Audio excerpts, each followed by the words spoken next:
You know, I've waited my turn here. I followed protocol in the New York City Council and haven't spoken out because I respect this chamber.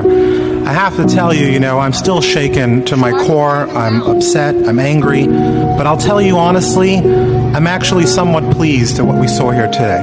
If you're wondering why I'm saying that, is because for the last few weeks, we've heard from people who said, "Oh, we don't dislike Jews.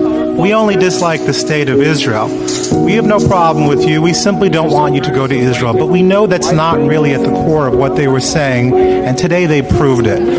While we were discussing a resolution regarding the murder of 1.1 million human beings, I will point out that 90% of whom were Jewish, but the other 10% were political dissidents, they were Jehovah's Witnesses, they were gays. Those were the people who were being killed together in Auschwitz-Birkenau. While we were discussing that, they had the nerve, the chutzpah, the temerity to unfurl a Palestinian flag and to yell at us while we were discussing that. And so the reason I'm pleased is because we can stop pretending that this is about Israel when the reality is that every Middle Eastern country that is in existence today is not democratic and persecutes people of other faiths and persecutes gays and persecutes people who disagree with them, and persecutes people on Twitter, and persecutes women who drive, except for one country, which is the state of Israel.